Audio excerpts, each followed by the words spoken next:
नमस्कार साथियों, स्वागत है आप सभी का ग्लोबल आईटीआई यूट्यूब चैनल पे। बच्चों, जैसा कि आप लोग जानते हैं कि हम लोग एक मॉडल पेपर की पूरी सीरीज करने वाले हैं, तो ये मॉडल सेट आपका 5 है। इससे पहले भी हमने 4 मॉडल सेट करा दिया है। आपको मॉडल सेट कैसा लग रहा है ये जरूर अपना रिस्पॉन्स दीजिएगा आप लोग। भाई, हम लोग केवल मॉडल सेट में आपके थ्योरी वाला क्वेश्चन ही कवर कर रहे हैं। केवल थ्योरी में आपके 38 क्वेश्चन आते हैं, वही 38 क्वेश्चन को हम लोग कवर कर रहे हैं। बाकी आपका वर्कशॉप कैलकुलेशन और जो आपका ड्राइंग का अच्छा क्वेश्चन है, 12 क्वेश्चन, ये हम लोग कवर नहीं कर रहे हैं। इसमें केवल थ्योरी वाले क्वेश्चन कवर कर रहे हैं, इसीलिए हम 38 क्वेश्चन का सीरीज करा रहे हैं पूरा। ठीक है, 38 क्वेश्चन का। चलो देखते हैं आज का पहला क्वेश्चन क्या है। आज का पहला क्वेश्चन है हमारा कि जो आपका वार्निंग साइन होता है, वार्निंग साइन का बैकग्राउंड कैसा होता है। वार्निंग साइन का बैकग्राउंड कैसा होता है ये आपसे पूछा है। तो सबसे पहले मुझे तो ये बता दो कि वार्निंग साइन किस आकृति में दी जाती है। वार्निंग साइन की आकृति कैसी होती है मेरे भाई? तो वार्निंग साइन की आकृति होती है त्रिभुजाकार। आकृति कैसी होती है? त्रिभुजाकार होती है। और इसका बैकग्राउंड कैसा होता है? इसका बैकग्राउंड होता है पीले कलर का। बैकग्राउंड किस कलर का होता है? येलो कलर का होता है। और इस पे जो सिंबल बनाए जाते हैं, सिंबल कैसे बनाए जाते हैं? किस कलर से? जो इसके सिंबल बनाए जाते हैं वो बनाए जाते हैं ब्लैक कलर से। सिंबल किससे बनाए जाते हैं? ब्लैक कलर से। ठीक है, तो यहाँ पे आपका कौन सा ऑप्शन सही हो जाएगा? ऑप्शन सी बिल्कुल करेक्ट हो जाएगा। ब्लू कलर किसके लिए होता है मेरे भाई? ब्लू कलर होता है आपके मैनेडेटरी साइन के लिए। मैनेडेटरी मतलब कि अनिवार्य रूप से। और इसकी आकृति कैसी होती है? इसकी आकृति वृत्ताकार होती है। ठीक है, व्हाइट किसका होता है आपका? व्हाइट होता है प्रोविजन के लिए होता है ना, निषेधात्मक जो होते हैं उसके लिए बैकग्राउंड व्हाइट रहता है। ठीक है, ग्रीन किसके लिए होता है? ग्रीन होता है आपके इंफॉर्मेशनल के लिए। ठीक है,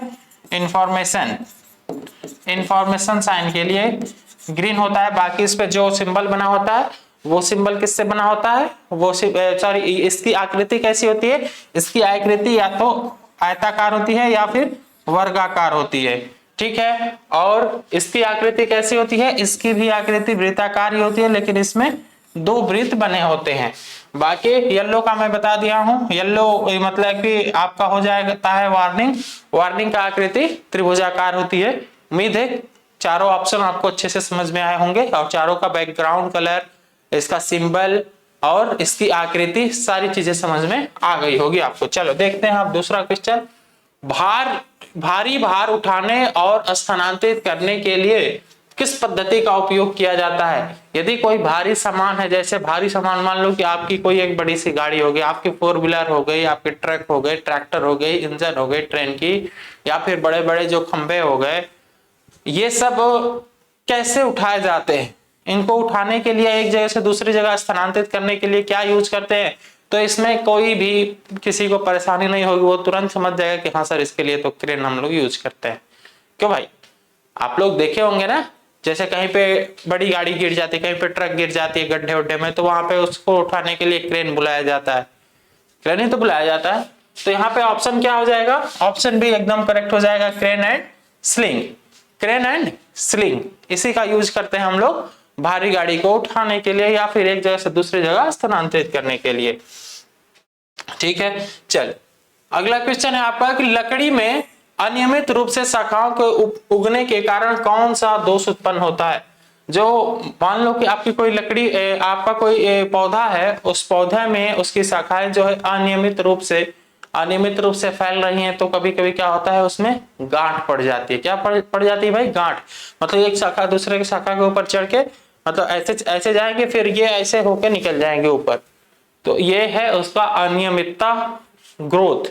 मतलब कि आप पेड़ के ग्रोथ को नहीं रोक सकते, उसकी यदि शाखाएं अनियमित रूप से फैल रही हैं तो वो कहीं ना कहीं उसमें गांठ पड़ ही जाती है। ठीक है, तो यहाँ पे ऑप्शन ए एकदम करेक्ट हो जाएगा आपका, नॉट या फिर गांठ। ठीक है, चल अगला क्वेश्चन देखते हैं हम लोग।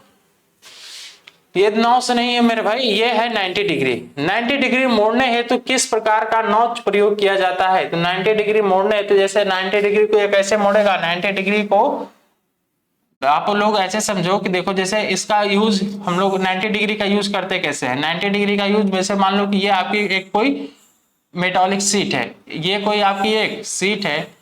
इस सीट पे इस सीट पे यदि एक कोई दूसरी सीट इस तरीके से जोड़नी है, यदि एक कोई दूसरी सीट इस तरीके से जोड़नी है तो इसको कैसे जोड़ेंगे, इसको कैसे जोड़ेंगे।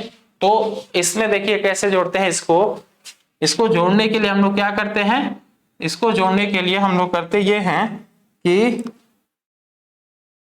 इसका इसका कुछ पार्ट हम लोग डिलीट कर देते हैं। देखो यार ये गड़बड़ा जा रहा है। देखिए इसका कुछ पार्ट ऐसे, मतलब एक आकृति ऐसे बन जाती है। देखिए ये थोड़ा सा टेढ़ा हो गया, इसको सीधा कर लो। ठीक, लो ये मैं सीधा कर दिया। और इसकी इसकी आकृति कुछ इस तरीके से बना देते हैं हम लोग। इसकी आकृति कुछ इस तरीके की बनी होती है। ठीक है, इसकी भी आकृति टोटल इस तरीके से बनी होती है। मतलब दोनों को वी शेप में हम लोग काट देते हैं। दोनों को किस शेप में काटते हैं, वी शेप में काट देते हैं। वी शेप में काटने से क्या होता है, वी शेप में काटते हैं तो टोटल एंगल कितना बन जाता है, इसके द्वारा बना 45 और फिर इसके द्वारा कितना बन गया, इसके द्वारा भी 45 एंगल बन गया। तो 45 और 45 दोनों मिलकर कितना बना जाता है, दोनों मिलकर बना देता है आपका 90 डिग्री का एंगल बना देता है। ठीक है, तो हम लोग वी नॉच का ही यूज करते हैं मोड़ पे अक्सर मेटल्स को जोड़ने के लिए। ठीक है, बाकी आपकी जो स्लैंट नॉच है, स्लैंट नॉच का यूज हम लोग कहां पे करते हैं, स्लैंट नॉच का यूज हम लोग जैसे मान लो कि कहीं पे एक बार हैमिंग करनी है, कहीं पे एक बार हैमिंग करनी है तो वहां पे हम लोग स्लैंट नॉच का यूज कर लेते हैं।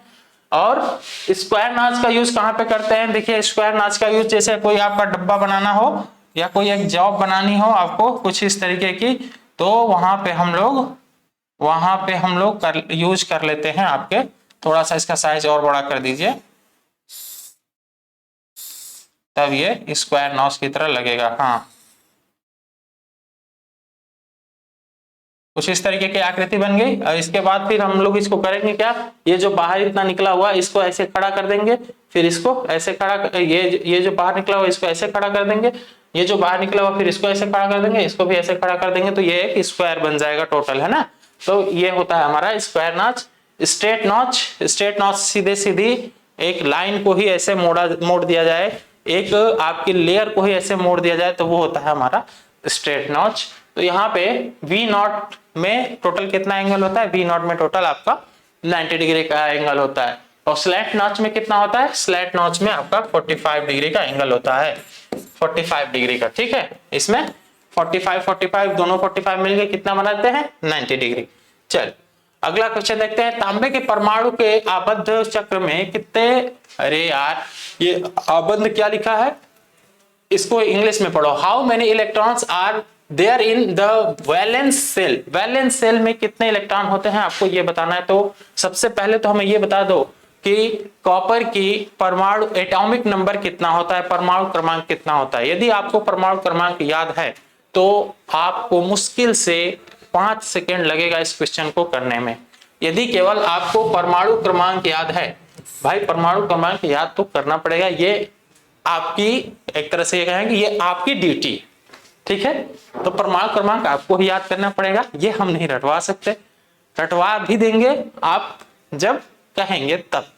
ठीक है, रटवाने का भी एक तरीका है, आप बस एक ऐसे कहानी की तरह इसको याद करिए कि मेंडलीव की आवर्त सारणी में हम गए तो देखा कि वहां पे 2 लड़के थे, एक नहीं सॉरी वहां पे देखा कि हाहा ही हो रहा था।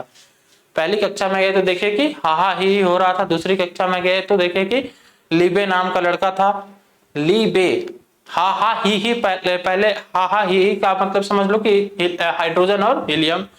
फिर दूसरी कक्षा में गए, ये पहली कक्षा के 2 आपके एलिमेंट हो गए, कौन कौन से, हाइड्रोजन और हीलियम, ये 2 पहली कक्षा में हो गए। दूसरी कक्षा में कौन कौन से एलिमेंट आते हैं, लीबे नाम का लड़का था जो क्या था, बकनोफनी था। लीबे मतलब कि लिथियम, बे मतलब कि बेरियम। ठीक है, बकनोफनी था। बी मतलब फिर क्या हो गया, बीई का मतलब हो गया आपका बेरियम, बी का मतलब हो गया बोरान, क का मतलब हो गया आपका क्या, का मतलब हो गया कार्बन। फिर ऐसे आपका ऐसे बढ़ता जाता है पूरा, ये पूरी कहानी है, कहानी बस पढ़ लोगे एक बार अच्छे से याद हो जाएगा। ठीक है, तो ये जरूर याद कर लीजिएगा। बाकी मैं कॉपर का आपको परमाणु क्रमांक लिख दे रहा हूं। कॉपर का परमाणु क्रमांक कितना होता है? कॉपर का परमाणु क्रमांक होता है 29। और 29 का इलेक्ट्रॉनिक विन्यास में लिख दे रहा हूं 2 8 18 1, 2 8 18 1। और सबसे लास्ट वाली जो सेल होती है, सबसे लास्ट वाली सेल को ही हम लोग वैलेंस सेल कहते हैं। इसी सेल को हम लोग क्या क्या कहते हैं यार? इसी सेल को हम लोग वैलेंस सेल कहते हैं। ठीक है, तो यहाँ पे ऑप्शन ए एकदम करेक्ट हो जाएगा। वैलेंस सेल में टोटल कितने इलेक्ट्रॉन होते हैं? 1 इलेक्ट्रॉन होते हैं। सोल्डरिंग आयरन को उपयोग न करने के समय स्टैंड में क्यों रखना चाहिए? जो हमारा सोल्डरिंग आयरन है, सोल्डरिंग आयरन को जब आप यूज नहीं कर रहे हो तो उस समय उसे स्टैंड में ही क्यों रखा जाता है? क्योंकि यदि आप इधर उधर रखेंगे तो कहीं ना कहीं आग लग सकती है, कोई सामान जल सकता है या कोई व्यक्ति उससे जल सकता है। बस ये सिंपल सी बात है भाई। यहाँ पे आप किसी मैकेनिक के दुकान पे जाते हो तो आप लोग देखे होंगे कि एक ऐसे स्प्रिंग बना रहता है, उसी में वो सोल्डरिंग आयरन को बार बार रखता है अपना काम करके, मतलब तार को सटा के ऐसे ऐसे सटा के और फिर सोल्डरिंग आयरन को स्टैंड में डाल देता है। इसलिए डाल देता है ताकि उसके दुकान को कोई सामान ना नुकसान हो या फिर कोई पार्ट जले ना या कोई व्यक्ति उससे घायल ना हो। ऑप्शन मैच कराइए। It prevent burn and fire, yes option A ही मैच कर गया। It prevent burn and fire. और ऑप्शन पढ़ लो, to control the excessive heat नहीं, to save the time of soldering नहीं, to save the operator from electric shock नहीं। Electric shock तो उसमें नहीं लगता है। ऑप्शन ए एकदम करेक्ट हो जाएगा। ऑप्शन ए बिल्कुल करेक्ट हो जाएगा। अगला क्वेश्चन देखते हैं हम लोग। डीप सोल्डरिंग विधि का उपयोग क्या है? डीप सोल्डरिंग विधि बताना। डीप सोल्डरिंग मेथड किस लिए यूज करते हैं यार? डीप सोल्डरिंग मेथड हमेशा और हमेशा याद रखिए कि यूज किया जाता है पीसीबी पे सोल्डरिंग करने के लिए, या कोई बहुत महीन सोल्डरिंग करनी है हमें तो वहां पे हम लोग डीप सोल्डरिंग का यूज करते हैं। ठीक है, तो यहाँ ऑप्शन कौन सा सही हो जाएगा? ऑप्शन सी एकदम सही होता हुआ दिख रहा होगा। Soldering miniature copper on PCB. PCB circuit के किसी छोटे भाग पे सोल्डरिंग करने के लिए हम लोग डीप सोल्डरिंग का यूज करते हैं। ठीक है, कोई आपका पीसीबी किट है, पीसीबी किट के किसी छोटे भाग में यदि सोल्डरिंग करनी है तो उसी को हम लोग डीप सोल्डरिंग कहते हैं। डीप मतलब क्या होगा? बहुत गहराई, मतलब एकदम बारीक कोई आपका एलिमेंट है उसको जोड़ना है तो उसके लिए हम लोग डीप सोल्डरिंग का यूज करते हैं। जैसे आप लोग ये देखते हो ना, किसी मैकेनिक के दुकान पे जाते हो जो टीवी सीडी बनाता होगा, ठीक है, या फिर लाइट वगैरह बनाता है, उसके दुकान पे आप जाते हो, अपना मोबाइल का चार्जर या चार्जिंग पॉइंट खराब हो जाता है कभी कभी तो उसको बदलवाना जाता है तो वो कहता है कि भैया ये हमारे बस की बात नहीं। क्यों नहीं उसके बस की बात है? क्योंकि वो कहता है कि हमारा जो सोल्डरिंग आयरन है वो काफी मोटा है, यह इस पे बहुत महीन सोल्डरिंग आयरन लगेगा, बहुत पतला वाला सोल्डरिंग आयरन लगेगा।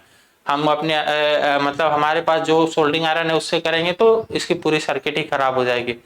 वो छोटे क्यों ऐसा बोल रहा है? ऐसा वो इसीलिए बोल रहा है क्योंकि जो आपकी मोबाइल है, मोबाइल में बहुत छोटे छोटे एलिमेंट यूज होते हैं और छोटे छोटे एलिमेंट को सोल्डरिंग करने के लिए आपको बहुत पतले एकदम नुकीले नोक वाला आपका सोल्डरिंग आयरन की जरूरत पड़ेगी। ठीक है, तो उसी तरीके से आपके डीप लर्निंग में डीप सोल्डरिंग का यूज हम लोग soldering miniature component on PCB के लिए यूज करते हैं। अब देखिए, इस क्वेश्चन को करने के लिए आपको थोड़ा सा इसका मतलब समझना पड़ेगा। इस क्वेश्चन को समझने के लिए इसका मतलब समझना पड़ेगा। जो इसका मतलब समझ गया तो बाकी उसके लिए क्वेश्चन तो एकदम आसान हो गया। भाई क्वांटिटी ऑफ इलेक्ट्रिसिटी क्या है ये कोई बता दे मुझे, तो फिर तुरंत 1 सेकेंड में आपका आंसर है। क्वांटिटी ऑफ इलेक्ट्रिसिटी क्या है? What is the means of quantity of electricity? कोई बताए? देखो, क्वांटिटी ऑफ इलेक्ट्रिसिटी का मतलब ही होता है आपका क्या? आवेश। बोले तो चार्ज, बोले तो चार्ज। इलेक्ट्रिसिटी की क्वांटिटी क्या होती है भाई? इलेक्ट्रिसिटी की छोटी क्वांटिटी आपकी होती है चार्ज। और चार्ज का यूनिट सबको पता है। चार्ज का यूनिट क्या हो जाता है? चार्ज का यूनिट हो जाता है कूलम। चार्ज का यूनिट क्या होता है? कूलम। तो यहाँ पे ऑप्शन बी एकदम करेक्ट हो जाएगा। ठीक है, चल अगला क्वेश्चन देखते हैं हम लोग। ये आपको बताना है कि ओम मीटर जो है आपका, ओम मीटर वो अरेखीय क्रम में क्यों समंजित किया जाता है। ओम मीटर का जो स्केल है वो स्केल नॉन लीनियर क्यों होती है, आपको ये बताना है। नॉन लीनियर क्यों होती है, अरेखीय क्यों होती है, ये आपको बताना है कि अरेखीय होने के पीछे का क्या रीजन है, ये बताना है। इसके लिए सबसे पहले तो मुझे ये बता दो कि कोई भी मीटर का स्केल लीनियर कब होता है, किसी भी मीटर का स्केल लीनियर कब होता है, पहले मुझे ये बता दो भाई। सबसे पहले ये बताइए कि कोई भी आपके पास मीटर दिया हुआ है, कोई भी आपके पास इंस्ट्रूमेंट दिया हुआ है, उसका जो स्केल दिया है, स्केल लीनियर कब होता है, रैखिक रूप से क्यों होता है, या उसमें समान वितरण कब होता है, जब रिलेशन टॉर्क और किसके बीच में, डिफ्लेक्शन के बीच में, या टॉर्क और करंट के बीच में रिलेशन लीनियर हो तब, है ना। मतलब कि यहां से मैं यदि बोलना चाहूं तो टाउ डी प्रोपोर्शनल टू यदि आई होता है तो उस समय जो स्केल होगा, उस समय किसी भी मीटर का यदि स्केल होगा वो कैसा होगा, लीनियर होगा। लीनियर बोले तो रैखिक, है ना, रैखिक होगा या समान रूप से वितरित होगा। अच्छा, और यदि यही रिलेशन इसका लीनियर नहीं हुआ, मतलब कि एक दूसरे के प्रोपोर्शनल नहीं हुआ, तो इसी से हमें पता चल जाएगा कि इसका जो स्केल बनेगा वो स्केल नॉन लीनियर हो जाएगा। पता चल जाएगा ना भाई, ये एक दूसरे के समानुपाती है। और समानुपाती कैसे है, इसमें कोई भी घात नहीं है, यहाँ पे कोई भी आपको घात भी नहीं दिख रहा है। और जैसे जैसे ये बढ़ेगा उसी रेशियो में आपका ये भी बढ़ेगा। इसीलिए बोला जाता है यहाँ पे कि जो इसके द्वारा स्केल बनेगी वो स्केल एकदम लीनियर बनेगी या रैखिक रूप से बनेगी, ठीक है। लेकिन जब यहाँ पे यदि प्रोपोर्शनलिटी का साइन हट जाए, या फिर ये जो कंपोनेंट है या फिर ये जो क्वांटिटी है, ये क्वांटिटी बटा में आ जाए, इस पे कोई पावर आ जाए, तो उस समय हमारा जो स्केल होगा वो स्केल नॉन लीनियर हो जाएगा, है ना। तो बस ऐसा ही आपको मैच कराना है। आप देख लीजिए कि आपका जो ओम मीटर है, ओम मीटर में कौन कौन से दो फैक्टर होते हैं, तो ओम मीटर में आपके दो फैक्टर होते हैं, कौन कौन से, एक होता है आपका रेजिस्टेंस और एक होता है आपका करंट।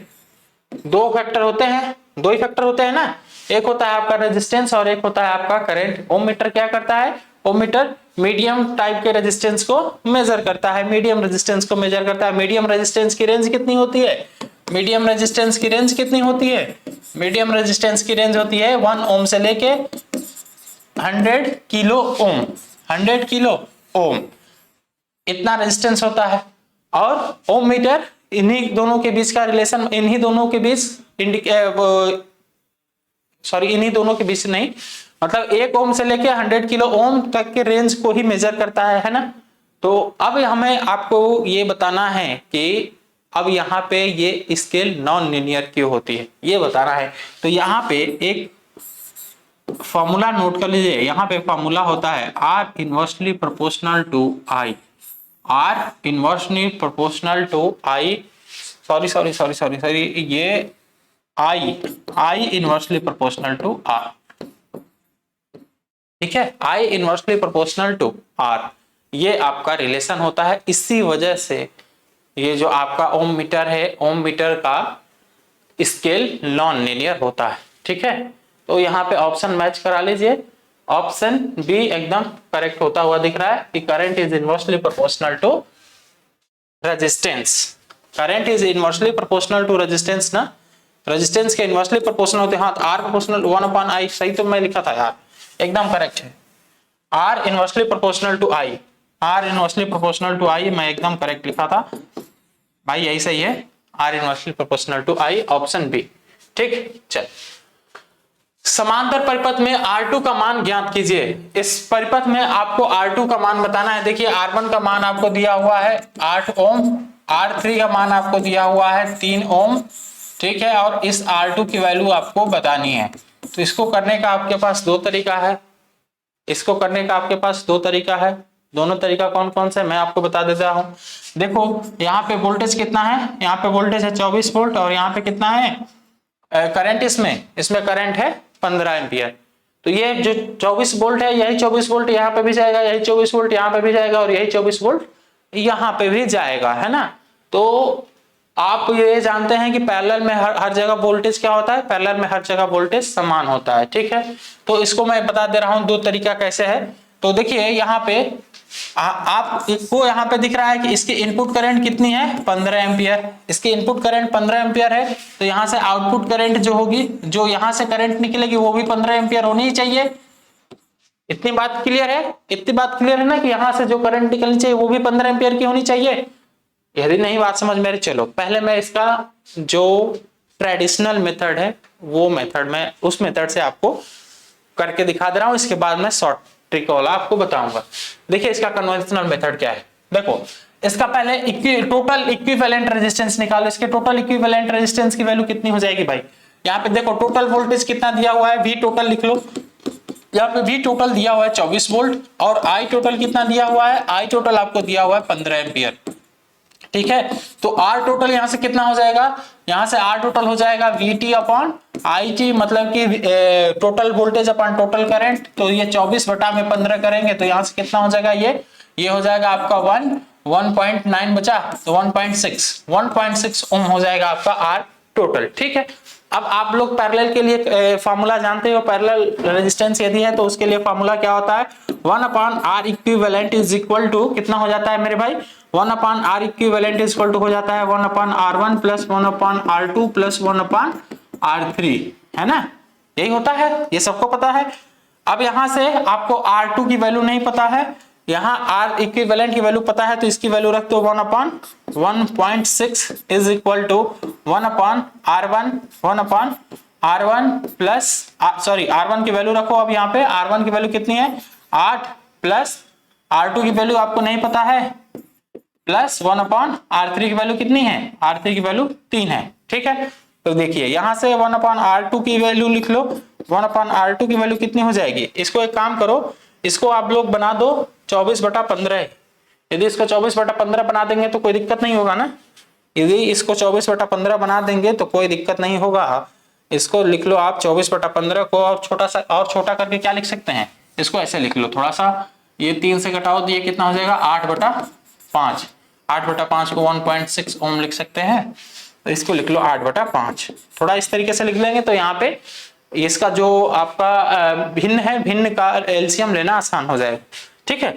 अब देखिए यहाँ से कितना हो गया ये 8/5 माइनस 1/8 माइनस 1/3। चलो अब एलसीएम ले लो, 8 3 और 5 का एलसीएम लेंगे तो कितना होगा, 8 3 और 5 का एलसीएम लेंगे तो 24 24 5 120 हो जाएगा यहाँ से एलसीएम इसका, ठीक है। चलो कोई बात नहीं, ये कितना बार गया, ये 24 बार गया, 24 में 8 का मल्टीप्लाई करो, 24 में 8 का मल्टीप्लाई करो, 8 चौक 32 और 8 दूनी 16, 16 3 19, 192 minus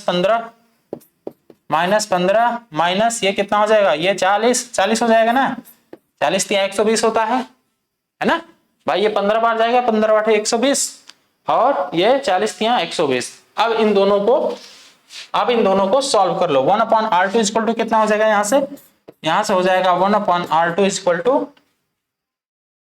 1 upon R2 equal to कितना हो जाएगा यार 192 माइनस 15 माइनस 40, यही है ना। ये कितनी बार गया है, ये 24 बार गया है, 24 5 120, 24 में 8 का मल्टीप्लाई कर लो कितना होगा 8 3 के 24, 8 दूनी 16 16 और 3 19, ठीक है, कोई बात नहीं, एकदम सही जा रहा है, कैलकुलेशन एकदम करेक्ट है। आगे इसको सॉल्व करिए। यहाँ पे देखिए कितना हो जाएगा, ये हो जाएगा आपका 120, ठीक है। कहीं पे हमसे मिस्टेक हो गया है क्या, कहीं पे मिस्टेक हुआ है क्या, यहाँ देखो यहाँ देखो यहाँ देखो, हाँ चलो भाई देख लो 1 मिनट रुक जाओ, 1 मिनट यार, थोड़ा सा रुक जाइए, ये मिस्टेक थोड़ा सा यहाँ पे हो गया है। यहाँ पे जैसे 1 अपॉन R इक्विवेलेंट रखेंगे तो R इक्विवेलेंट की R टोटल की वैल्यू कितनी है भाई 8/5, तो ये बटा में जा रहा है ना, तो ये कितना हो जाएगा 5/8 हो जाएगा, ये हो जाएगा आपका 5/8। चलो अब हो जाएगा तुरंत। अब ये वैल्यू एकदम करेक्ट रख दी गई है, यहाँ पे थोड़ा सा मिस्टेक हो गया था वैल्यू पुट करने में, प्लस 1/r3 की वैल्यू कितनी है भाई, 1/r3 की वैल्यू है 3, ठीक है। तो 1/r2 कितना हो जाएगा यार, यहाँ से 1/r2 हो जाएगा 5/8 माइनस 1/8 माइनस 1/3, ठीक है। अब चलो इसका एलसीएम ले लो। अब 1/r2 इक्वल टू लिख लो, 1/r2 इक्वल टू एलसीएम लो, एलसीएम कितना बन गया इसका, 8 का 24 बन जाएगा इसका एलसीएम ना, 24 लिख लो यहाँ पे, ठीक है। चलो अब ये कितना होगा यार, ये होगा आपका 5 माइनस, फिर ये कितना हो जाएगा, ये एक मिनट रुको, ये 8 के 24 3 15 हो जाएगा ना ये, और ये 3 15 माइनस 3 माइनस ये कितना हो जाएगा आपका, ये कितनी बार जाएगा, ये जाएगा आपका 8 बार जाएगा, तो 15 माइनस 3 माइनस 8 बटा में 24, तो यहाँ से R2 इक्वल टू हो जाएगा 24 बटा में कितना हो जाएगा, ये 4 कट जाएगा कितनी बार में, 6 बार, 6 ओम, 6 ओम ऑप्शन में दिख रहा है, ऑप्शन सी एकदम करेक्ट हो जाएगा। तो ये तो हो गया आपका ट्रेडिशनल में देखो यही मिस्टेक होती है आपसे, कहीं ना कहीं वैल्यू पुट करने में गड़बड़ हो जाता है, और इतना बड़ा स्टेप भी है, इतना बड़ा आपका कैलकुलेशन भी है। अब देखो मैं इसका शॉर्ट ट्रिक जो बता रहा हूं वो देखिए, ये तो आपका कन्वेंशनल मेथड था, है ना, कन्वेंशनल मेथड में यही मिस्टेक होती है, जैसे कि हमसे मिस्टेक एक हो गई वैल्यू पुट करने में। अब देखो यहाँ पे मैं जो इसका शॉर्ट ट्रिक यूज कर रहा हूं वो देखिए, यदि आपको केवल इतना पता है कि पैरेलल में वोल्टेज हर जगह समान होता है, तो बस तुरंत ये क्वेश्चन बनेगा। सीरीज में हर जगह करंट समान होती है, जितने भी आपके रेजिस्टेंस जुड़े होंगे सारे रेजिस्टेंस में करंट एक ही करंट जाएगी, इतनी बात सबको पता है। और पैरेलल में हर एक रेजिस्टेंस में जो भी रेजिस्टेंस आपके पैरेलल में जुड़े हुए हैं, यदि एक भी उसमें सीरीज वाले रेजिस्टेंस नहीं है, सारे के सारे रेजिस्टेंस पैरेलल में ही जुड़े हुए हैं, तो सारे रेजिस्टेंस पे वोल्टेज समान जाएगा, इतनी बात क्लियर सबको पता है। और यहाँ पे करंट भी दे रखा है, तो अब देखो इसको मैं एक लाइन में कैसे, मतलब एकदम मुश्किल से 5 सेकंड लगेगा आपको क्वेश्चन को सॉल्व करने में। देखो कैसे, यहां से आप देख रहे हो कि 15 एम्पियर की करंट गई, 15 एम्पियर की करंट गई, सही बात है सर।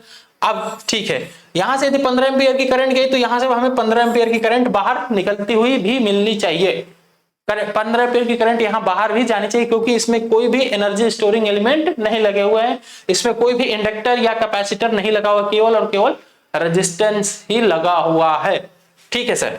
इतनी बात आप कह दिए, हम मान गए आपकी बात को। तो अब देखो यहाँ पे करंट की वैल्यू कितनी होगी यार, ये 8 ओम का रेजिस्टेंस है ना, तो यहाँ पे 8 ओम का रेजिस्टेंस लगा हुआ है, तो 24 बटा में 8 कर दो, ये कितना बचा, ये बच गया आपका 3 एम्पियर, ये हो गया आपका 3 एम्पियर। यहाँ से 3 एम्पियर की करंट गई, पास हो गई, ठीक है सर। यहाँ से 3 एम्पियर की करंट गई, कोई बात नहीं।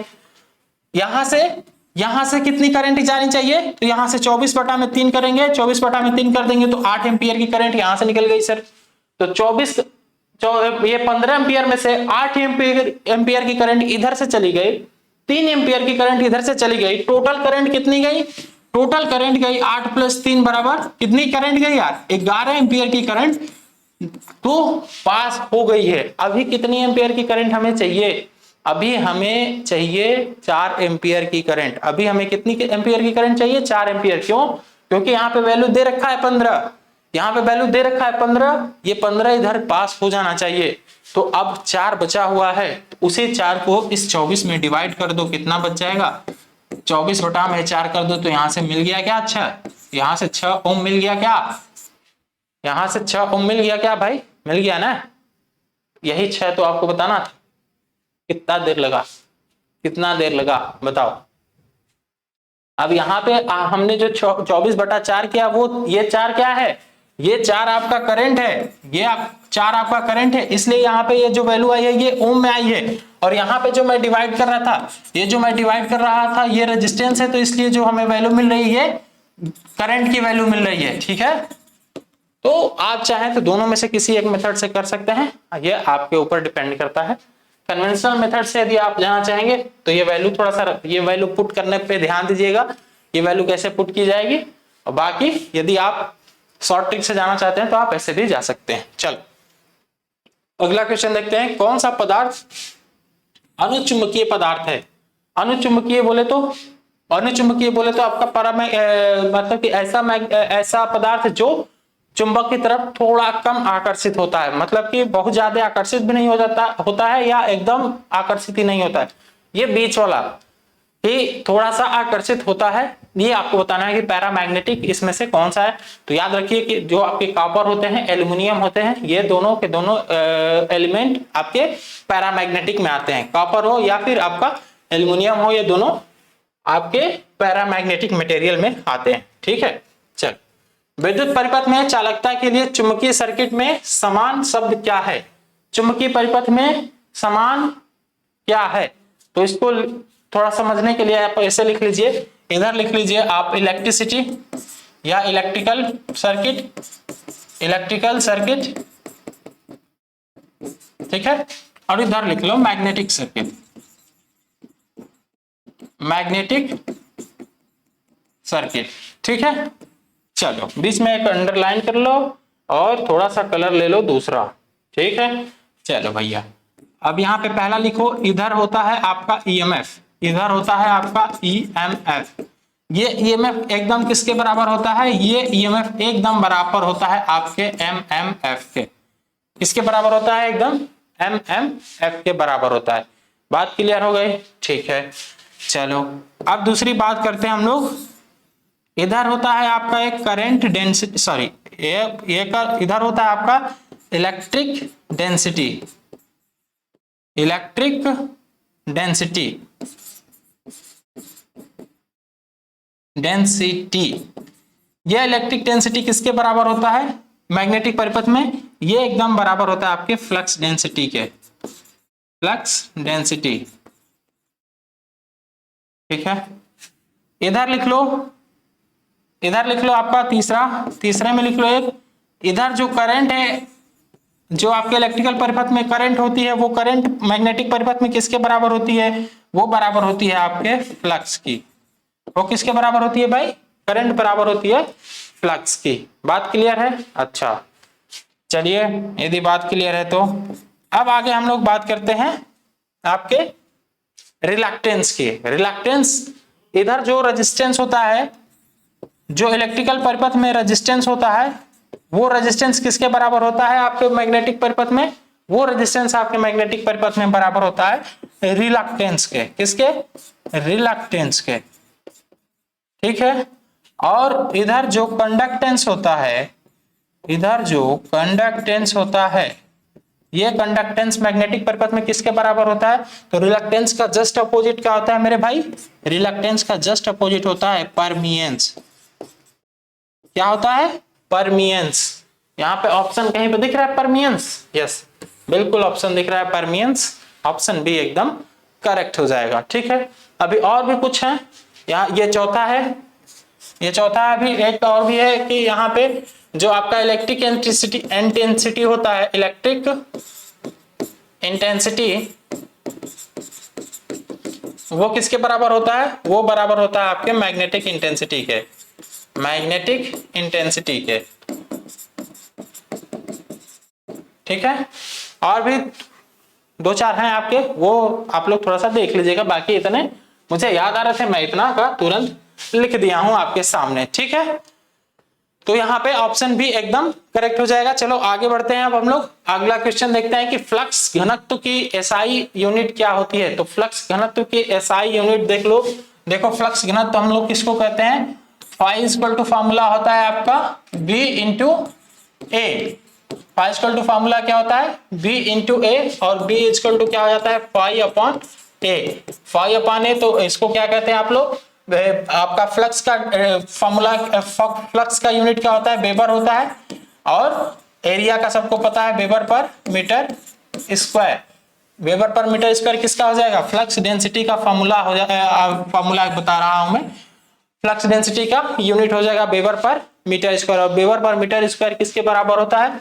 यह बराबर होता है 1 टेस्ला के। यह बराबर किसके होता है? 1 टेस्ला के। Tesla, weber per metre square 1 tesla के बराबर होता है। तो यहाँ पे जो आपका फ्लक्स घनत्व है, फ्लक्स घनत्व टेस्ला के बराबर हो जाएगा। केवल वेबर किसका मात्रक है? ये मात्रक है आपके फ्लक्स का। ठीक है, और एम्पियर इनटू टर्न किसका मात्रक है? ये आपके मात्रक है एमएमएफ का। ठीक है, ये आपका यूनिट है एमएमएफ, बोले तो magneto motive force, magneto motive force. चल अगला क्वेश्चन देखते हैं, ऐसी परिपथ में कम शक्ति गुणांक को कैसे बेहतर बनाया जा सकता है। यदि पावर फैक्टर लो है तो पावर फैक्टर लो को सही करने के लिए हम लोग क्या करेंगे, हम लोग ऐसा एलिमेंट यूज करेंगे जिसका जो पावर फैक्टर जो क्या करे, जो करंट को लीड करा दे, क्या करा दे, करंट को लीड करा दे। और करंट को लीड कराने वाला पूरे इलेक्ट्रिकल सर्किट में कौन सा एलिमेंट है, वो है केवल और केवल आपका कैपेसिटर। तो कहीं भी यदि पावर फैक्टर लो हो रहा है तो उसको सही करने के लिए हम लोग क्या यूज कर लेते हैं, कैपेसिटर यूज कर लेते हैं। यदि पॉसिबल हो तो आप कैपेसिटर को यूज कर लीजिए। तो यहाँ पे ऑप्शन आपको दिख भी रहा है कि bye connecting capacitor in series, bye connecting capacitor in series, यहाँ पे ऑप्शन दिख रहा है, ऑप्शन ए एकदम करेक्ट हो जाएगा। सीरीज में यदि हम लोग कैपेसिटर को जोड़ देते हैं तो वहां पे जो हमारी लाइन है वो लाइन का पावर फैक्टर इंप्रूव हो जाता है, लाइन का पावर फैक्टर इंप्रूव हो जाता है। क्यों, क्योंकि कैपेसिटर में करंट लीड करती है और वोल्टेज लैग करता है। करंट 90 डिग्री लीड करती है यदि प्योर कैपेसिटर है तो, और वोल्टेज 90 डिग्री लैग करता है। ठीक है, चल अगला क्वेश्चन देखते हैं हम लोग। देखो भाई यहाँ पे आपसे क्वेश्चन पूछा है कि जो आपका फॉर्म फैक्टर है, फॉर्म फैक्टर की वैल्यू कितनी होती है साइनोसोडल के लिए। साइनोसोडल के लिए, साइनोसोडल बोले तो साइन वेव, साइन वेव कैसे चलता है भाई, साइन वेव कुछ इस तरीके से चलता है ना, यही तो है आपका साइन वेव। तो इस तरह के साइन वेव के लिए फॉर्म फैक्टर की वैल्यू कितनी होती है। पहले तो मुझे बता दो कि फॉर्म फैक्टर का फॉर्मूला क्या होता है। फॉर्म फैक्टर का फॉर्मूला क्या होता है भाई, फॉर्म फैक्टर का फॉर्मूला होता है आपका RMS value, RMS value upon average value, upon average value. ठीक है, आरएमएस वैल्यू कितनी होती है, आरएमएस वैल्यू होती है आपकी Vm/√2, Vm/√2। और एवरेज वैल्यू कितनी होती है साइनोसोडल वेव के लिए, साइनोसोडल वेव के लिए होती है 2Vm/π। साइनोसोडल वेव के लिए आरएमएस वैल्यू होती है Vm/√2 और साइनोसोडल के लिए होता है आपका एवरेज वैल्यू 2Vm/π। ठीक है, जब आप इसको सॉल्व करेंगे, जब आप इसको सॉल्व करेंगे तो ये Vm से Vm कैंसिल हो जाएगा, ये हो जाएगा आपका π/2√2, π/2√2। तो यहां से वैल्यू निकल के आ जाएगी आपकी 1.11, 1.11 साइनोसोडल वेव के लिए। तो यहाँ पे 1.11 ऑप्शन बी एकदम करेक्ट हो जाएगा। और यहीं पे यदि मैं आपसे ट्रायंगुलर के लिए पूछ दूं कि ट्रायंगुलर के लिए कितनी हो जाती है ये वैल्यू, तो ट्रायंगुलर के लिए ये फॉर्म फैक्टर की वैल्यू 1.57 हो जाती है। ठीक है, 1.57। चल बढ़े अगले क्वेश्चन की तरफ। अगला क्वेश्चन है कि थ्री फेज सिस्टम में यदि फेज वोल्टेज 240 वोल्ट हो तो लाइन वोल्टेज कितना हो जाएगा। किसकी बात किया है, ये थ्री फेज की बात किया है, थ्री फेज की बात किया है। What is the line voltage in three phase system if the phase voltage is 240 volt. यदि आपके पास फेज वोल्टेज 240 वोल्ट है तो लाइन वोल्टेज बता देना है आपको। तो फेज वोल्टेज और लाइन वोल्टेज में क्या रिलेशन होता है भाई, जो आपका फेज वोल्टेज है ये फेज वोल्टेज के 3 गुना, इस फेज वोल्टेज के √3 गुना होता है कौन सा, आपका लाइन वोल्टेज।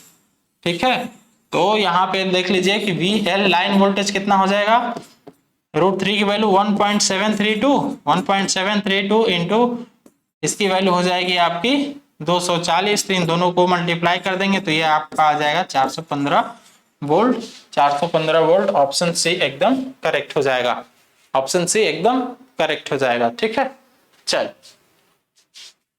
अब आगे बढ़े।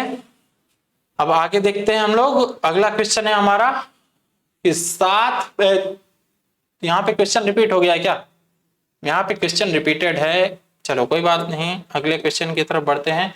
किस स्थिति को अनुनाद RLC सर्किट कहा जाता है। RLC अनुनाद मतलब रेजोनेंस कब आकर होता है आपके RLC परिपथ में। RLC परिपथ यदि है तो वहां पे कब रेजोनेंस की कंडीशन आकर होती है ये आपको बताना है।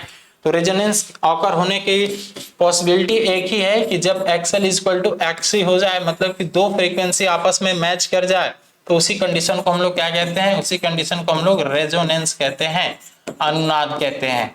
ठीक है, अब अनुनाद का सबसे बढ़िया एग्जाम्पल क्या है, सबसे बढ़िया एग्जाम्पल है आपका टीवी रिसीवर या फिर जो भी आपके रेडियो रिसीवर है, ये आपके सबसे बढ़िया एग्जाम्पल है अनुनाद के। या फिर एक तरह से आप ये भी कह सकते हो कि जैसे कहीं पे आप रास्ते में जा रहे हो, कहीं पे पुल आता है तो अक्सर लोग कहते हैं कि भाई थोड़ा सा यहाँ पे बाइक धीरे चलाओ, या फिर एक साथ कभी परेड जाती है, कोई सेना की बटालियन जाती है पैदल, मतलब कि ये परेड करते हुए, पैदल परेड करते हुए यदि जाती है तो पुल पे उसको परेड रुकवा दिया जाता है। क्यों रुकवा दिया जाता है?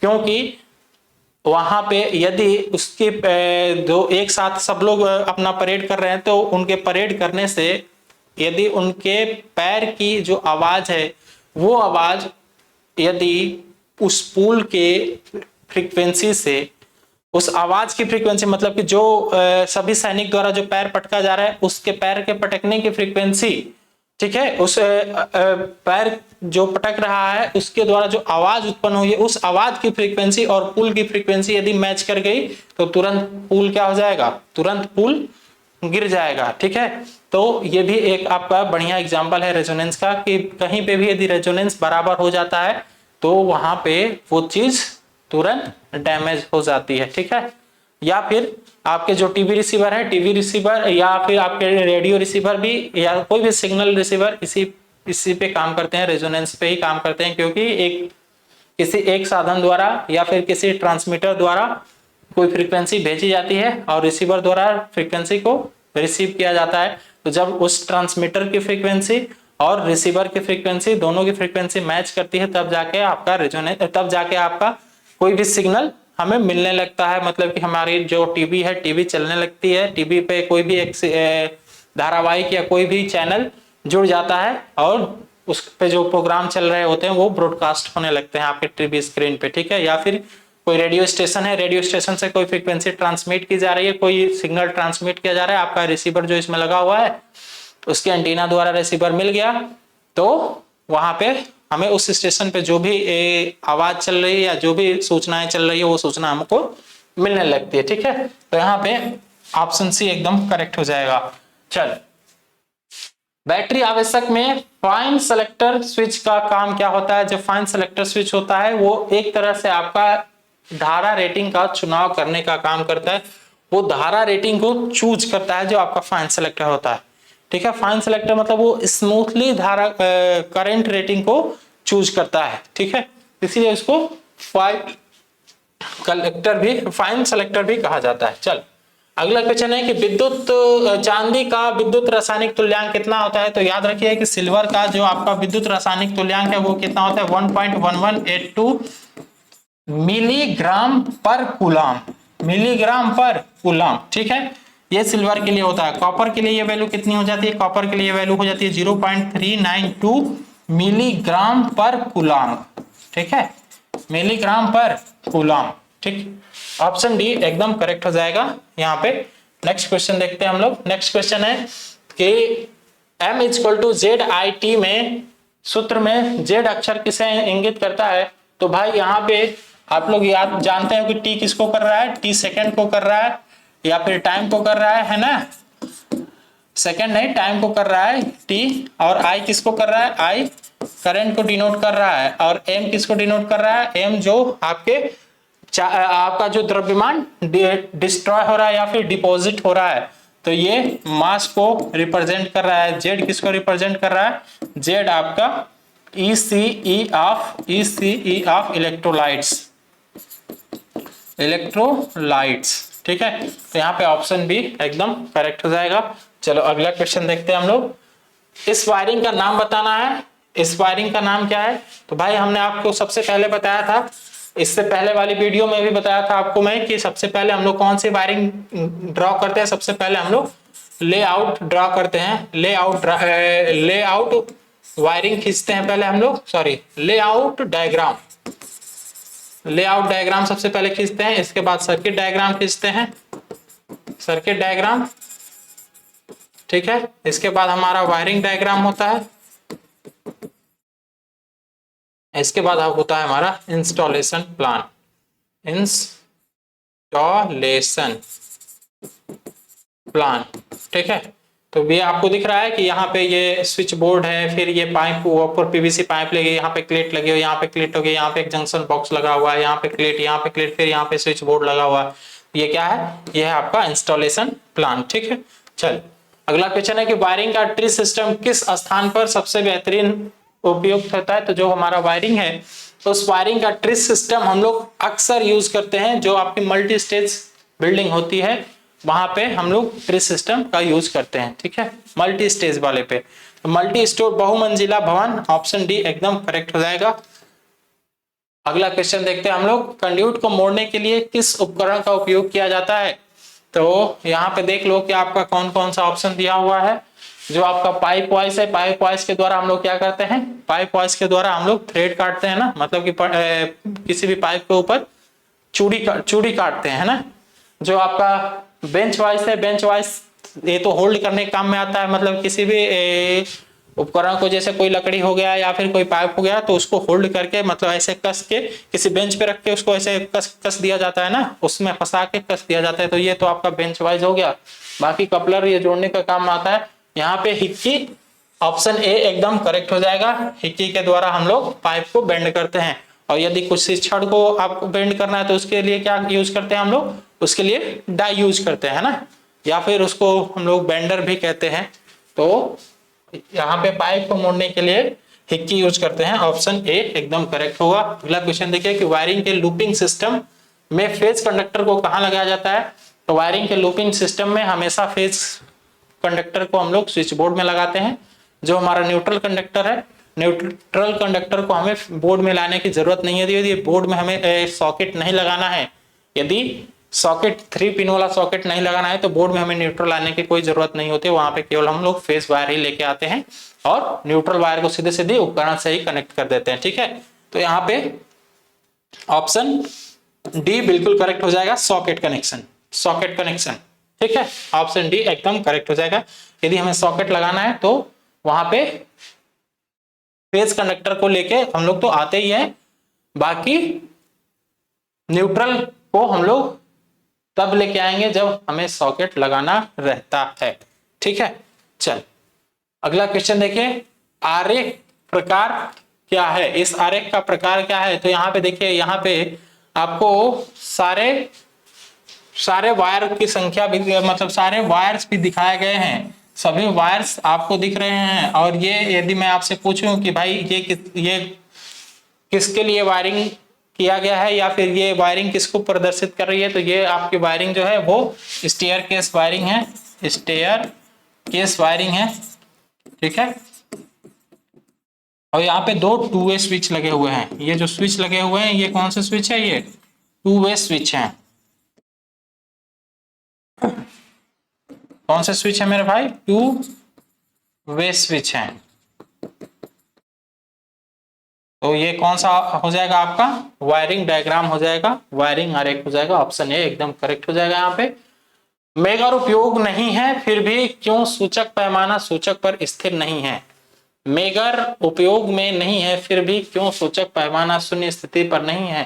तो it is not having controlling torque. भाई जो आपका मेगर है, मैं आपसे बताया था कि मेगर में सामान्य अवस्था में जो आपका इंडिकेटर है वो इंडिकेटर कहां पे रहता है, सामान्य अवस्था में इंडिकेटर इनफाइनाइट पे रहता है ना, सामान्य अवस्था में। तो इसीलिए तो यहाँ पे कह रहा है कि यदि वो शून्य सामान्य हम लोग यूज नहीं कर रहे हैं तो भी उसका जो पॉइंटर है वो 0 पे क्यों नहीं गया है। तो वो 0 पे इसलिए नहीं गया है क्योंकि उसमें कोई बल लागू अभी है ही नहीं।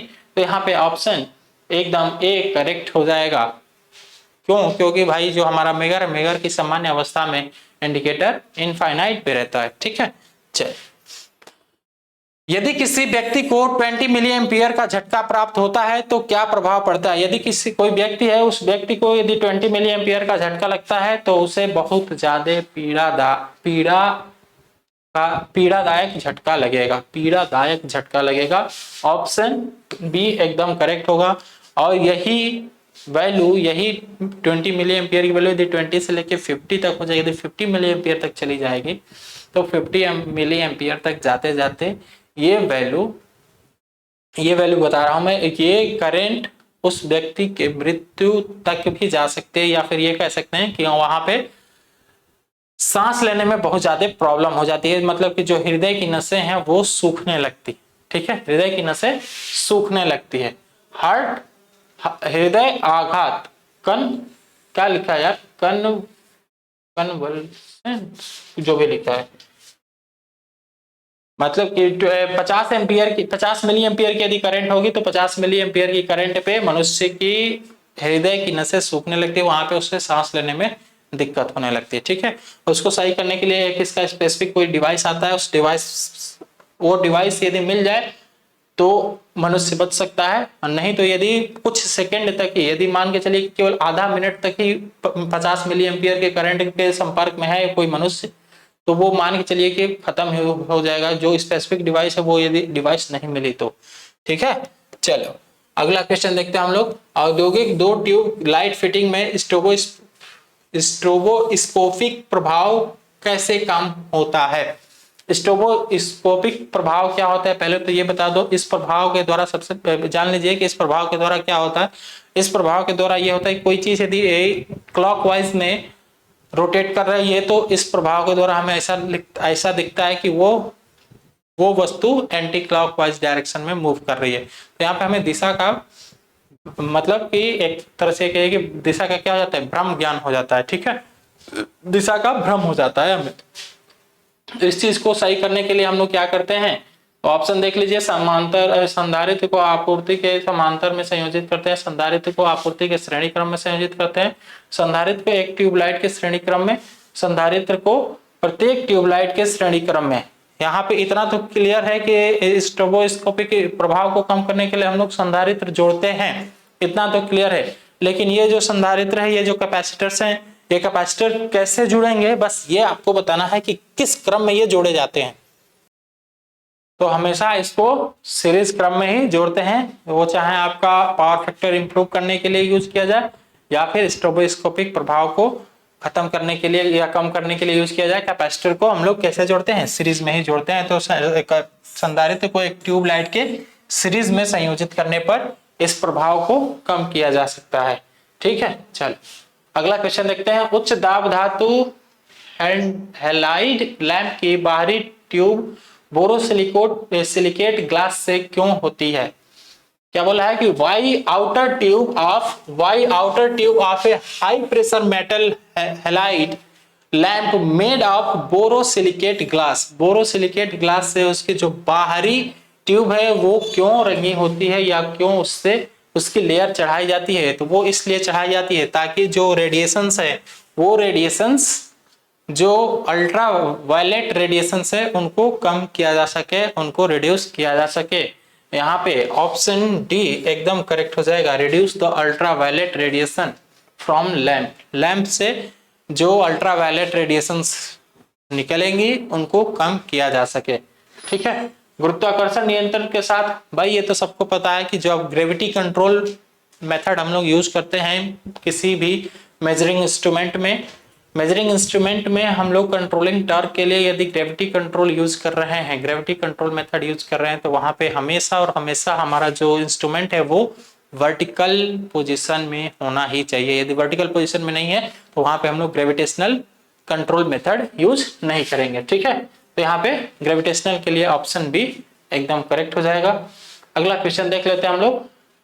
मापने वाले उपकरण में नियंत्रण स्प्रिंग बनाने के लिए किस सामग्री का यूज करते हैं? तो यार ये तो सबको पता है कि जो हमारा कंट्रोलिंग टॉर्क है, कंट्रोलिंग के लिए हम लोग हमेशा और हमेशा जो स्प्रिंग बनाते हैं वो स्प्रिंग फॉस्फर ब्रांच का बनाते हैं। किसका बनाते हैं? फॉस्फर ब्रांच का। ऑप्शन डी एकदम करेक्ट हो जाएगा। ठीक है, चलो कौन सा उपकरण एकीकृत उपकरण का एक बढ़िया उदाहरण है? एकीकृत मतलब इंटीग्रेटिंग टाइप का इंस्ट्रूमेंट कौन सा है इसमें से? तो यहाँ पे एनर्जी मीटर जो है ये इंटीग्रेटिंग टाइप का इंस्ट्रूमेंट है। इंटीग्रेटिंग टाइप का इंस्ट्रूमेंट है। जो आपका वोल्ट मीटर है, ये वोल्ट मीटर क्या है भाई? ये इंडिकेटिंग टाइप का है। ठीक है, जो आपका डीसी वोल्ट मीटर है ये भी इंडिकेटिंग टाइप का है, इंडिकेटिंग टाइप का इंस्ट्रूमेंट है। और जो आपका टेंजेंशियल गेन वेलोमीटर है ये तो है आपका प्राइमरी इंस्ट्रूमेंट, ये है आपका प्राइमरी इंस्ट्रूमेंट। बाकी इससे हम लोग, हाँ ये भी आपका इंडिकेटिंग ही है, ये भी आपका इंडिकेटिंग टाइप का ही इंस्ट्रूमेंट है। इंडिकेट करके ही बताता है। तो इंडिकेटिंग टाइप इंस्ट्रूमेंट आपका टेंजेंशियल गैल्वेनोमीटर भी है। ठीक है, इंटीग्रेटिंग आपको केवल एक ही दिख रहा है यहाँ पे, एनर्जी मीटर। चलो अगला क्वेश्चन देखते हैं हम लोग। अगला क्वेश्चन है कि आवृत्ति मीटर का प्रकार क्या है। यहाँ पे जो आवृत्ति मीटर दिया हुआ है, जो आपका फ्रीक्वेंसी मीटर दिया हुआ है, इसका प्रकार क्या है। तो आप लोग फ्रीक्वेंसी मीटर जानते हैं कि फ्रीक्वेंसी मीटर कौन कौन सा टाइप का होता है। फ्रीक्वेंसी मीटर टोटल 4 टाइप के आपने पढ़े थे। आपने टोटल 4 टाइप के फ्रीक्वेंसी मीटर देखे थे ना, जिसमें ये किसका पार्ट था, ये आपका मैकेनिकल का पार्ट था, है ना। मैकेनिकल रेजोनेंस टाइप का पार्ट था। यहाँ पे मैकेनिकली रेजोनेंस हम लोग प्रोड्यूस करा रहे थे। कैसे, यहाँ पे जो 7 से 8 एल आकार की पत्तियां लगी होती हैं, जो यहाँ पे एल आकार की 8 से 10 पत्ती लगी होती हैं, इन्हीं पत्तियों में वाइब्रेशन होता है और उन्हीं वाइब्रेशन को काउंट करके हम लोग फ्रीक्वेंसी को मेजर करते हैं। ठीक है, तो यहाँ पे आपका कौन सा ऑप्शन सही हो जाएगा, ऑप्शन डी एकदम करेक्ट हो जाएगा। ऑप्शन डी एकदम करेक्ट हो जाएगा। और फ्रीक्वेंसी मीटर कितने प्रकार का होता है, फ्रीक्वेंसी मीटर 4 प्रकार का होता है। आपसे प्रकार कभी नहीं पूछेगा, इसीलिए मैं उसके बारे में डिस्कस नहीं कर रहा हूं। चलिए, कौन सा बल्ब एक संकेतक उपकरण के सूचक की गति पैदा करता है। इसमें से कौन सा बल्ब है जो क्या उत्पन्न करता है, which produce movement of pointer in an indicating instrument. Indicating instrument में जो डिफ्लेक्टिंग टार्क होता है, वही क्या करता है, सूचक को आगे बढ़ाने का काम करता है, या सूचक को मूव कराने का काम कौन करता है, डिफ्लेक्टिंग टार्क। यदि डिफ्लेक्टिंग टार्क पे कोई भी कंट्रोल नहीं है तो सीधे सीधे वो जो सूचक है, वो सूचक एफएसटी को दिखाएगा, मतलब फुल स्केल डिस्प्लेसमेंट को दिखाएगा। जो भी इंडिकेटर एक बार उठेगा तो वो बीच में कहीं रुकेगा नहीं, वो सीधे सीधे जाके एफएसटी पे रुकेगा। तो हम लोग बीच में इंडिकेटर को रोकने के लिए, या फिर ये कहिए कि एक जगह स्टेबलाइज करने के लिए हम लोग एक कंट्रोलिंग टार्क लगाते हैं। वो कंट्रोलिंग टार्क हमारे अलग अलग होते हैं। तो यहाँ पे ऑप्शन बी एकदम करेक्ट होगा कि जो डिफ्लेक्टिंग टॉर्क है, डिफ्लेक्टिंग टॉर्क के द्वारा हमारा सूचक अपनी जीरो वाली पोजीशन से डिफ्लेक्ट होता है या वहां से मूव करता है। ठीक है, चल अगला क्वेश्चन हम लोग देखते हैं। अगला क्वेश्चन है कि 1000 वाट 240 वोल्ट के विद्युत हीटर में उत्पन्न गर्मी की गणना करें। हीटर में 5 मिनट के लिए काम किया गया, 5 मिनट। यदि ये 5 मिनट की बात किया है तो 5 मिनट में टोटल कितना सेकंड हो जाएगा। आप जानते हो कि एक मिनट बराबर कितना होता है भाई, 1 मिनट बराबर होता है 60 सेकेंड। 60 सेकेंड तो 5 मिनट बराबर कितना हो जाएगा, 60 मल्टीप्लाइड बाई 5 मतलब कि 300 सेकेंड हो जाएगा। टोटल सेकेंड कितना हो जाएंगे भाई, टोटल टाइम कितना हो जाएगा। अब यहाँ पे टोटल टाइम हो जाएगा 300 सेकेंड। ठीक है, अब आप लोग फॉर्मूला पढ़े हो, H उष्मा इक्वल टू क्या होता है, I square R into T, I square R into T. ठीक है, अब I को क्या लिख सकते हो, I को यहाँ पे लिख सकते हो P इंटू टी लिख दें तो कोई दिक्कत नहीं होगी ना, कोई दिक्कत नहीं होनी चाहिए किसी को। अब देखिए यहाँ पे P की वैल्यू कितनी दी हुई है, 1000 दी हुई है, तो मैं 1000 यहाँ पे लिख लिया। ठीक है, T की वैल्यू कितनी दे रखी है मेरे भाई, T की वैल्यू 300 दे रखी है, तो यहाँ पे मैं 300 रख दिया। ठीक है, तो ये हो गया आपका 300 सेकेंड। अब यहाँ से वैल्यू ये कितनी हो जाएगी, ये 300 गुणे 1000, इतना क्या हो जाएगा, इतना जूल हो जाएगा, इतना जूल हो जाएगा, है ना। उष्मा का मात्रक किसमें होता है, उष्मा का मात्रक जूल में होता है। अच्छा, यदि मैं इसको किलो जूल में बदलना चाहूं तो, यदि मैं इसको किलो जूल में बदलना चाहूं तो 1000 से भाग देना पड़ेगा। तो अब हमारा ये जो वैल्यू है, इसको मैं किलो जूल में लिख दूं तो ये कितना हो जाएगा, 300 किलो जूल, 300 किलो जूल, है ना। अच्छा, ये किलो जूल में आ रहा है, वैल्यू किस में दिया हुआ है भाई, ये सारे के सारे वैल्यू कैलोरी में दिए हुए हैं, किलो कैलोरी में। कोई बात नहीं, यदि कैलोरी में दिया हुआ है तो आप लोग जानते हैं कि जूल से कैलोरी में बदलने के लिए हमें क्या करना होता है, जूल से कैलोरी में बदलने के लिए कितना से भाग करना पड़ता है, 4.18 से भाग करना पड़ता है। बस 4.18 से भाग कर दीजिए तो ये कितना हो जाएगा आपका 71.6 किलो कैलोरी। ऑप्शन सी एकदम करेक्ट हो जाएगा, ऑप्शन सी एकदम करेक्ट हो जाएगा। 1 जूल बराबर कितना होता है भाई, 1 जूल बराबर, भाई जूल और कैलोरी में रिलेशन सबको पता है ना। 1 जूल बराबर कितना होता है, सॉरी रुको रुको रुको रुको रुको रुको रुको, एक ऐसा लिखो, 1 कैलोरी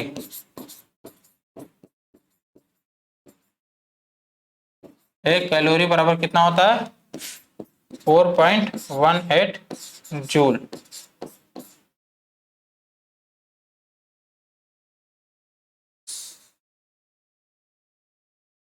ठीक है, कितना होता है भाई, जूल को हमें यदि कैलोरी में चेंज करना है तो ये हो जाएगा ना, 4.18 से भाग करके आप लोग आसानी से कर लेंगे ना, इसमें तो कोई दिक्कत नहीं है किसी को।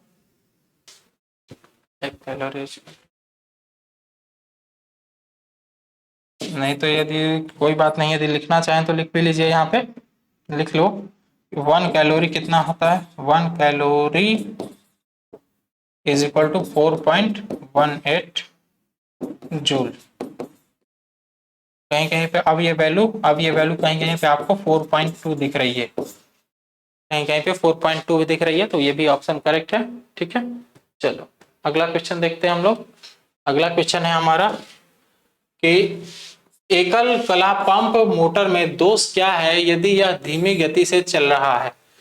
यदि आपका कोई सिंगल फेज मोटर है, सिंगल फेज मोटर वाली पंप है, वो यदि धीमी गति से चल रही है तो उसमें क्या दोष उत्पन्न हो सकता है। तो कोई भी सिंगल फेज की यदि मोटर है, वो यदि धीरे धीरे चल रही है तो उसका जो कंडेंसर है वो कंडेंसर खराब हो चुका है।